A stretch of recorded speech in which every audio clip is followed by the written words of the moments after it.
로마서 9장에서 바울은 자기 말의 진실됨을 이제 강조하면서 9장을 시작하는데요. 내가 그리스도 안에서 참말을 한다, 이렇게 얘기를 해요. 그리스도 안에서 참된 말, 이 말은 정말 진실된 말이다라고 얘기를 하는데, 이 말이 진실됨을 굉장히 강조를 하고 있어요. 그래서 그리스도 안에서 참말을 하고 거짓말을 아니하노라. 나에게 큰 근심이 있는 것과 마음에 그치지 않는 고통이 있는 것을 내 양심이 성령 안에서 나와 더불어 증언한다 라고 되어 있습니다. 그래서 이 말이 참되다라고 하는 거를, 이건 그리스도 안에서 한 말이고 성령 안에서 한 말이고 내 양심이 증거하는 말이다 라고 얘기하고 있어요.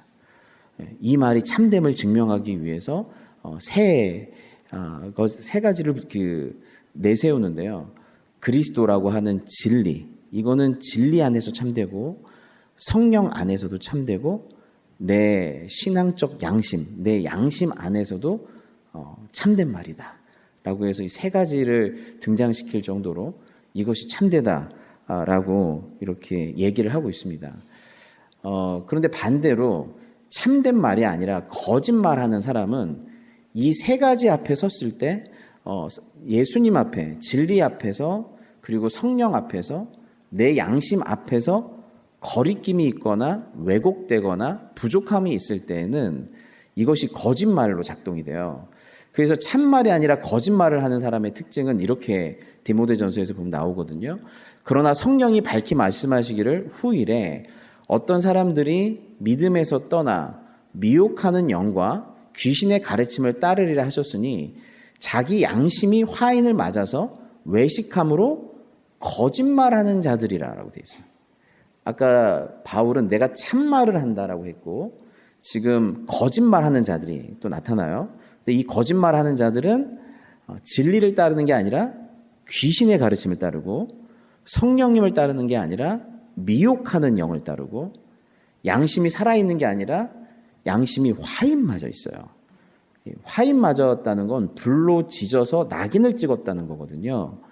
그러니까 양심이 불타버린 거예요. 양심이 불타버리면 어떻게 하냐면 더 이상 양심이 감각하지 못해요. 양심이 찔려야 되거든요. 하나님 앞에서, 성령 앞에서 내 신앙 양심에 있어서 양심이 찔려야 되는데, 그게 부족할 경우에 찔려야 되는데 찔리지가 않고 뉘치지도 않고 죄책감이 들지도 않고 부끄러움을 느끼지도 않아요. 양심이 화인 맞아서 찔림도 부끄러움도 죄책감도 없는, 그러니까 양심이 어떤 신호를 줘야 되는데 그 어떠한 신호도 주지 못하는, 양심을 마비시키는 그런 상태거든요. 그래서 외식함과 거짓말을 반복적으로 계속 하다 보니까 미혹하는 영과 또 귀신의 가르침을 따라서, 그리고 그것이 아니란 걸 알면서도 외식함과 거짓말을 반복하다 보니까 양심이 이렇게 화인 맞아 버린 거예요. 그래서 더 이상 양심이 반응하지 않는 그런 상황인 것이죠. 그래서 우리 그리스도인들이 예수님의 진리가, 그리고 성령님의 조명하심이 우리의 신앙 양심을 이렇게 살아있게 만들어야 돼요.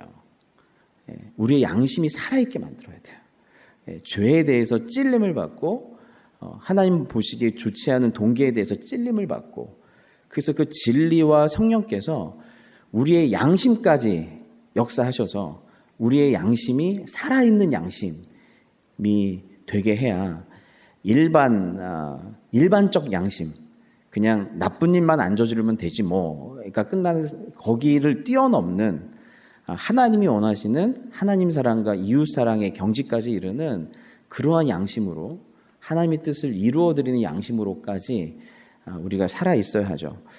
그러면서 이렇게까지 진리와 성령님과 자기 양심까지 내세우면서 고백하는 말이 있어요. 이건 참말이다 라고 고백하는 말이 있는데, 그게 뭐냐면 내 안에 큰 근심이 있다는 거예요. 나에게 큰 근심이 있는 것과 마음에 그치지 않는 고통이 있다는 걸 이것이 이러한 고통이 정말 참된 고통이 이것이 나한테는 진실이라는 걸 알려주고 싶다는 거예요. 그러니까 성경님을 앞세우고 진리를 앞세우고 신앙 양심을 앞세워서 하는 말은 뭐냐면 내게 큰 근심이 있다. 그리고 마음에 그치지 않는 고통이 있다. 라고 얘기를 하고 있습니다. 근데 이 바울이 겪고 있는 마음의 큰 근심과 그치지 않는 고통, 이 고통은 사실 웬만한 사람들이 이해하거나 공감할 수 있는 수준의 고통과 근심이 아니에요. 여기 시편 잠언 말씀 보면 마음의 고통은 자기가 알고 마음의 즐거움은 타인이 참여하지 못하느니라 이렇게 되어 있거든요. 진짜 어떤 굉장히 고통스러운 거, 이건 이러한 고통을 누가 알만할까? 굉장히 고통스러운 어떤 거는 다른 사람이 알 수가 없대요. 그리고 진짜 기쁜 것도 알 수가 없대요. 예. 여러분 인생에서 설명할 수 없는 기쁨을 경험해 보신 적이 있나요? 설명할 수 없는 환희를 경험한 적이 있나요? 내가 정말 설명할 수 없는 이런 기쁨을 말로 적은 순간 이걸 설명을 못 하겠는 거예요. 말로 적은 순간 이걸 제대로 이해할까? 그 단어가 담아낼 수 없는, 언어가 담아낼 수 없는 어떤 기쁨인 거예요. 이 기쁨을 설명할 어떠한 단어가 없는 거예요. 정말 기뻐.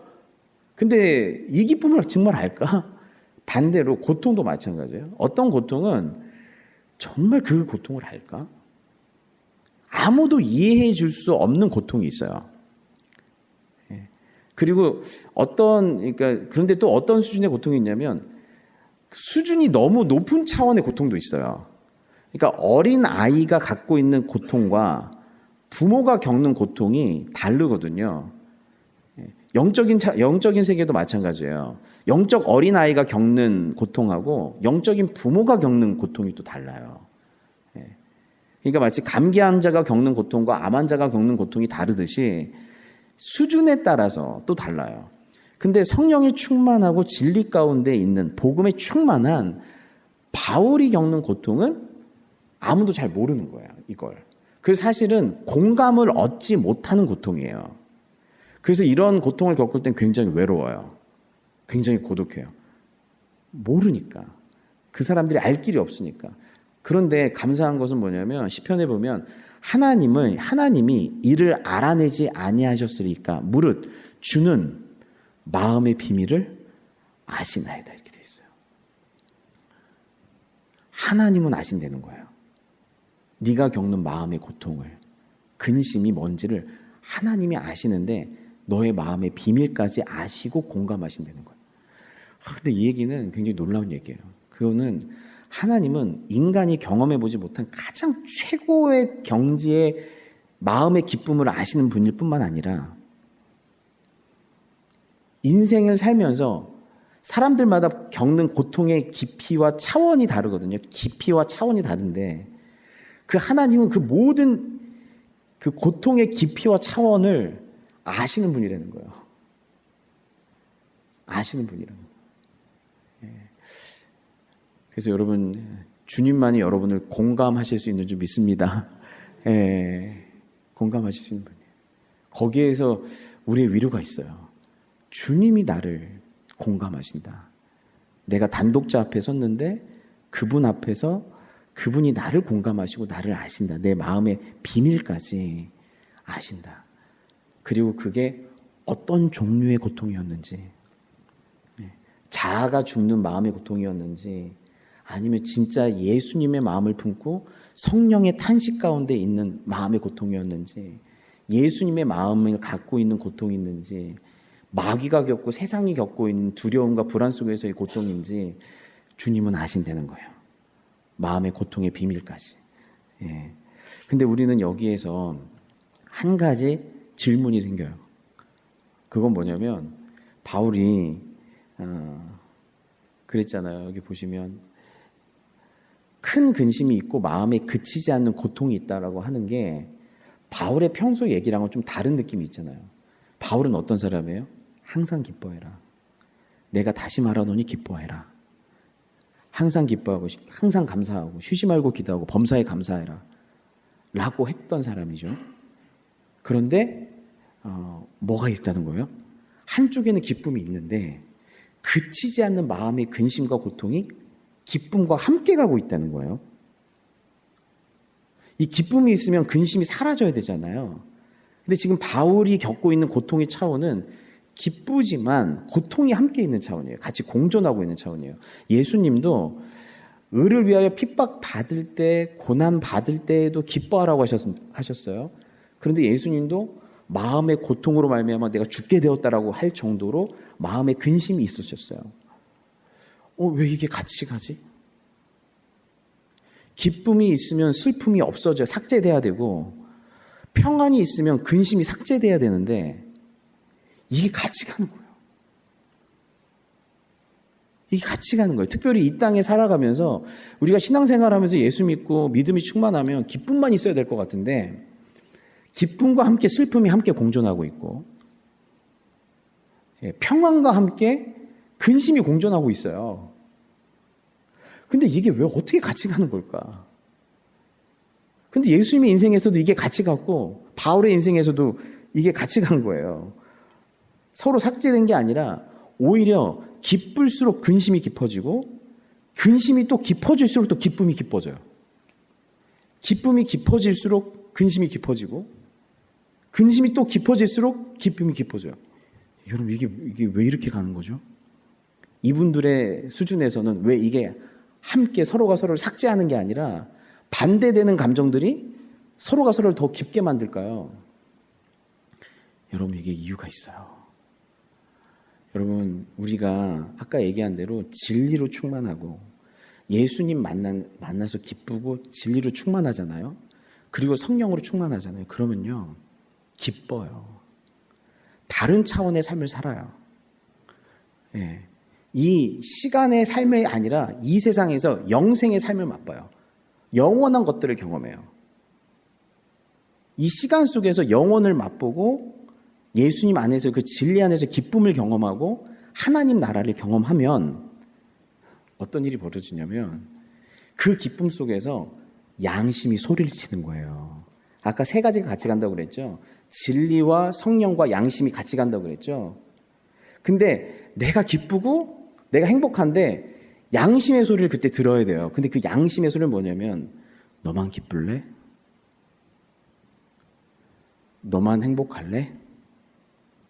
그걸로 충분하니? 너만 하나님 나라 가면 되겠니?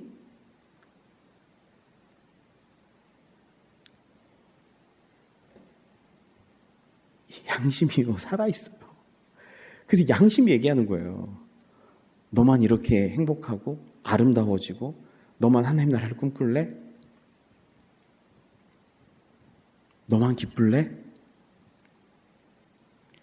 거기에서 근심이 와요. 마음의 고통이 와요. 빚진 마음이 생겨요. 그리고 그 근심이 있어야만 전도를 해요. 내 양심이, 근데 제가 볼 때 요즘 많은 그리스도인들이 양심을 죽이는 것 같아요. 나만 행복하면 돼. 나만 천국 가면 돼. 나만 예수님 안에서 평안하면 돼. 다른 사람들은 뭐 언젠가 하나님이 알아서 하시겠지. 하나님께 맡깁니다. 그건 또 엄청 잘 맡겨. 하나님께 맡겨. 양심의 소리를 들어야 돼요. 근데 양심은 그렇지 않아요. 하나님 저들을 불쌍히 여겨주십시오. 그래, 불쌍히 여기고 있어. 그럼 너는 뭐 할래?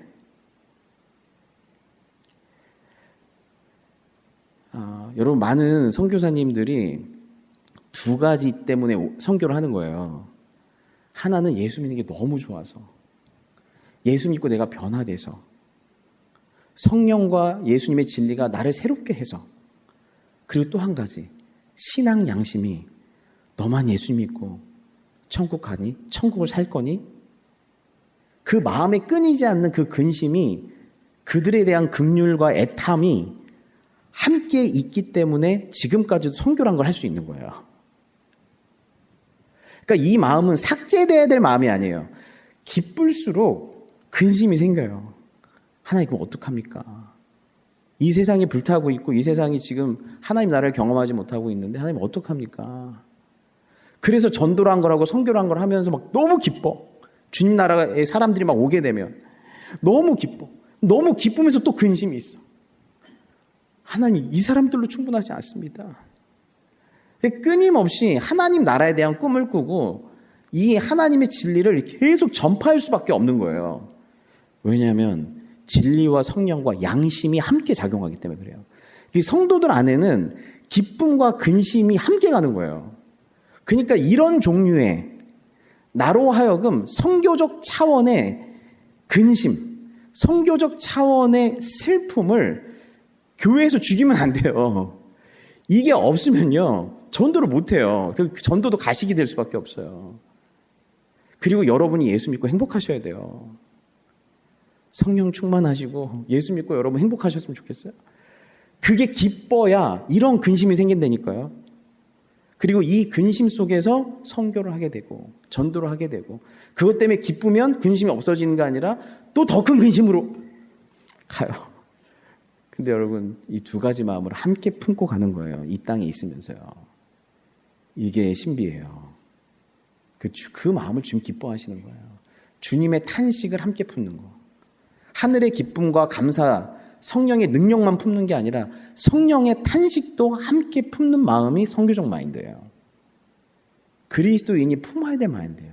그래서 그리스도인들은 항상 두 가지가 많아야 돼요. 하나는 웃음과 하나는 눈물이에요. 그래서 털이 많아야 되는 거니까. 웃다 울다 웃다 울다 계속 그러는 거예요. 웃다 울다 울다 웃다 웃다 울다 웃다 울다 막 안 나던 털도 다 자라야 돼요.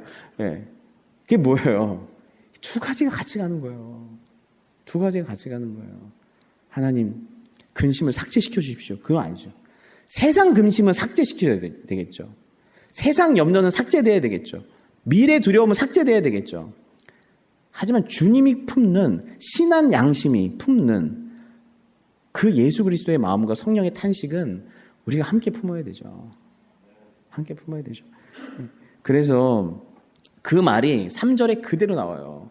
그래서 나의 형제, 그 근심이 뭐냐 했더니 선교적 근심이에요. 누가 공감을 하겠어요, 이 마음을. 나의 형제, 곧 고륙의 친척을 위하여, 자기 동포들을 위하여. 여러분, 바울의 동포들이요, 바울 못 죽여서 안달이었어요. 결국 끝까지 막 어떻게든 죽이려고 했는데 바울은 무슨 마음이냐면 내 동포들을 위해 내 자신이 저주를 받아 그리스도에게서 끊어질지라도 원하는 바로다. 그들이 예수 믿기를, 그들이 성령 충만하기를, 그들이 하나님 나라의 백성이 되기를, 내가 저주받고 내가 끊어질지라도 그들이 축복을 받고 그들이 연결되기를 바라는 마음. 이 마음을 이해할 수 있을까요, 누가? 이 세상에서 몇 명이나 이해할 수 있을까요? 내가 저주를 받더라도 너는 복을 받았으면 좋겠어. 내가 끊어지더라도 너는 연결됐으면 좋겠어. 나는 기회를 잃더라도 너는 기회를 잡았으면 좋겠어. 나는 죽더라도 너는 생명을 얻었으면 좋겠어. 누가 공감을 하겠어요, 이 마음을? 몇 명이나 공감할까요, 이 마음을? 교회 다니면서도 이런 마음을 평생에 몇 번 우리가 품어봤을까요? 내가 끊어질지라도, 내가 저주를 받을지라도 네가 복을 받고 네가 하나님과 연결되기를 바라는 마음이 누구의 마음이었어요? 모세의 마음이었죠. 하나님의 영광과 임재를 가장 많이 받던 모세가 이렇게 기도한 거예요. 주님의 책에 제 이름을 삭제시키더라도 이들을 용서해 주시고 저를 삭제시켜서라도 이 백성을 연결시켜 달라고, 하나님과 다시 용서해 달라고, 끊어내지 말라고 모세가 기도했고, 지금 바울이 똑같은 기도를 하고 있는 거예요. 모세의 마음을 알고 있는 거예요, 지금. 근데 이 모세의 마음이 뭐예요? 내가 저주받고 내가 끊어질지라도 네가 복을 받고 네가 하나님과 연결되길 바란다. 이 마음이 우리 주 예수 그리스도의 마음이고, 이게 십자가예요. 이게 십자가의 사랑이에요. 이게 그리스도 예수의 마음이에요. 여러분 그런 사랑을 받았어요. 그래도 지금도 그 사랑이 식지 않고 여러분을 그 사랑으로 하나님 여러분을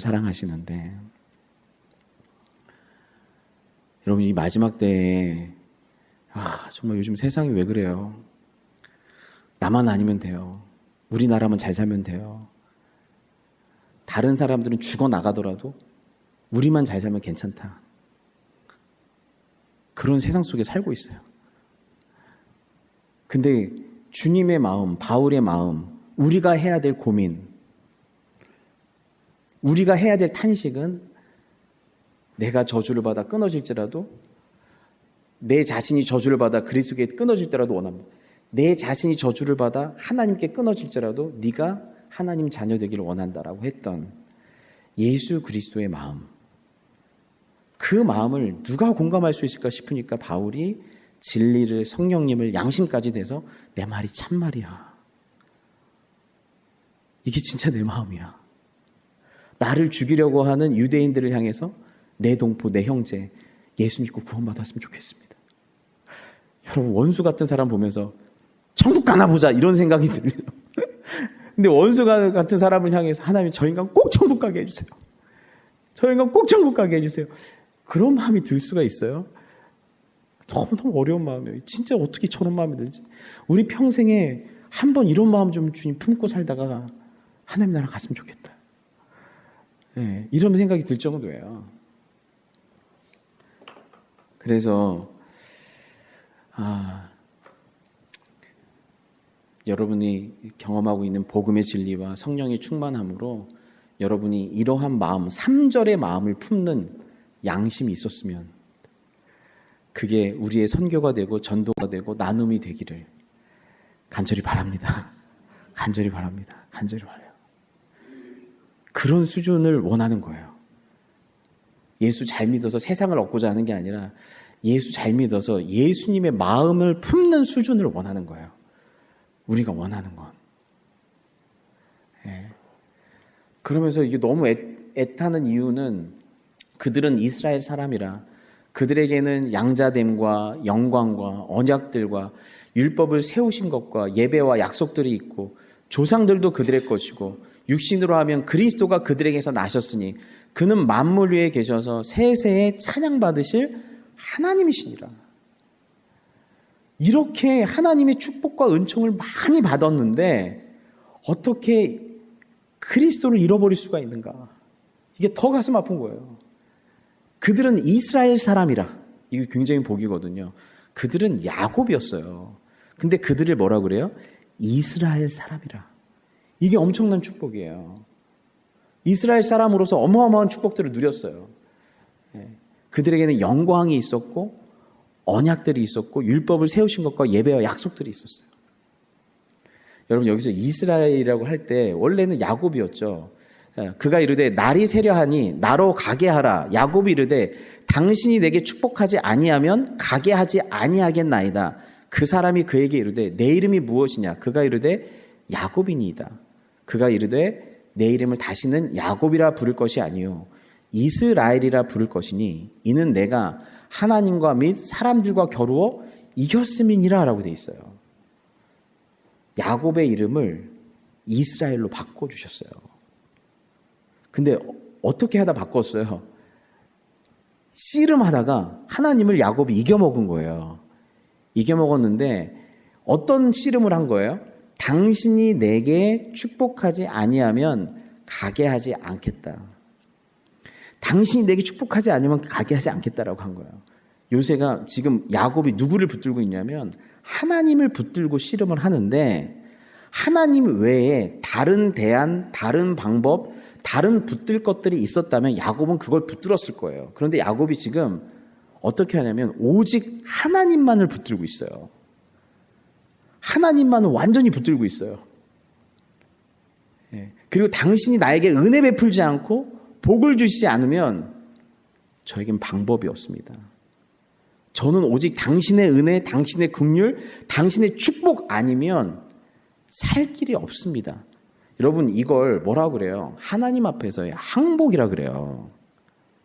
하나님만을 붙들려고 하는 이 상태, 이걸 하나님 앞에서의 항복이라고 그러거든요. 근데 진짜 뭐래요? 하나님만을 붙들고 하나님 앞에서 항복하니까 주님이 뭐라고 그래요? 네가 이겼다 이러시는 거예요. 항복하니까 이겼다고 하시는 거예요. 저는 이제 주님만 붙들겠습니다. 당신의 긍휼과 은혜만을 붙들겠습니다. 라고 하니까 주님이 뭐래요?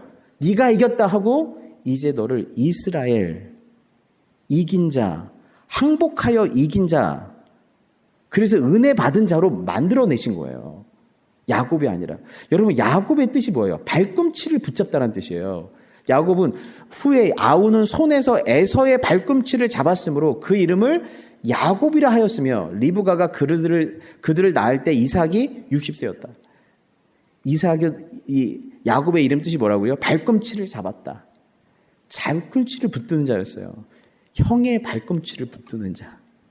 하나님을 붙드는 자가 아니라 사람을 붙들고 세상을 붙들고 세상의 승리를 붙들고 자기 의를 붙들고 환경을 붙들고 하나님 빼고 다른 것들을 다 붙드는 자였단 말이에요. 아니면 하나님과 같이 붙들든지. 근데 이 야곱이 내가 붙들던 걸 내려놓고 형 에서의 발꿈치를 내려놓고 경쟁하는 그 마음을 내려놓고 오직 하나님만을 붙드는 자가 된 거예요. 그렇게 되니까 주님이 이름을 바꿔주시는 거예요. 너 이제 이스라엘이다. 그게 승리다, 야곱아. 하나님만을 붙들고 하나님의 은혜만을 붙드는 것이 승리다. 여러분, 그게 승리인 줄 믿습니다. 예, 주님을 붙드셔야 돼요. 주님의 은혜만을 붙드셔야 돼요. 여러분이 그동안에 가졌던 내가 의지할 만한 것들, 그런 것들을 다 내려놓는 씨름이에요, 어떻게 보면. 그런데 주님의 은혜만을 딱 붙드니까 하나님께서 그 모든 은총을 다 주셨어요. 모든 은총. 아까 8가지나 되는 이스라엘 사람이라 하고 나서 양자됨, 하나님의 자녀됨에, 그다음에 하나님의 영광, 언약들, 모세 언약, 다윗 언약, 또 새 언약, 언약들 다 주셨고, 율법을 세워주셨고, 예배와 약속들을 주셨고, 메시아 언약들을 주셨고, 조상들, 모든 조상들 다 그들의 것이고, 믿음의 조상들 그들의 것이고, 육신으로 하면 그리스도께서도 나섰어요. 하나님만을 붙드는 자가 되니까 하나님의 놀라운 은혜를 다 주셨어요. 근데 그 은혜를 받고 또 뭘 붙들어요? 자기들의 특권의식을 붙들고 자기 의를 붙드는 거예요. 야곱이 이스라엘이 됐다가 받은 은혜 때문에 또 뭐가 돼요? 다시 야곱이 되는 거예요. 다른 걸 붙드는 거예요. 그래서 결국에 하나님이 오직 은혜, 오직 하나님의 긍휼을 붙들려고 예수 그리스도 메시아를 주셨는데 메시아를 안 붙들고 특권의식과 자기의와 세상을 또 붙드는 거예요. 그래서 바울이 자기가 예수님께 붙들려 보니까 자기 인생이 야곱처럼 살았어요. 너무 치열하게 살았어요. 하나님을 믿는 것처럼 살았지만 결국 세상 사람처럼 똑같이 살았어요. 자기 영광을 위해서 자기와 특권의식 가운데 살았어요. 그랬더니 사람들을 죽이는 인생을 살았어요. 그런데 예수님께 붙들려서, 은혜에 붙들려서 내가 오직 예수님만을 붙들고 그분의 은혜만을 붙들어 보니까 거기에 놀라운 은혜와 축복과 하나님 나라가 있는 거예요. 그러니까 사람들을 하여금 예수를 붙드는 인생을 살도록, 그게 전도죠. 예수님께 붙들림 받아야 된다. 너 예수님 붙들어야 된다. 야곱처럼 살면 안 돼. 야곱처럼 살면 안 돼. 이스라엘이 돼야 돼. 하나님의 메시아를 붙들어야 돼. 예수 그리스도를 붙들어야 돼. 예수님의 은혜를 붙들어야 돼. 그래서 자기처럼 똑같이 야곱처럼 사는 사람들을 보면서 마음에 탄식이 생기는 거예요. 하나님, 저들이 이스라엘이 되게 해주십시오. 하나님의 자녀가 되게 해주십시오. 오직 예수 그리스도와 하나님의 은총을 붙들게 해주십시오. 그러면 세상을 이길 것입니다. 고난을 이길 것입니다. 하나님께 항복하면 진짜 승리하는 자가 될 것입니다. 그래서 그들로 하여금 주님을 붙드는 주님의 선교사로 선주를 믿습니다. 예, 그래서 여러분 기쁨 가운데 탄식하시고 성령 충만, 예수 충만하셔서 여러분의 선한 양심이 여러분을 선교사로 만들고 바울의 마음을 품는 자로 만들고 사람들로 하여금 예수 붙드는 자 만드는 저와 여러분 다 되시길 바랍니다. 같이 기도하겠습니다.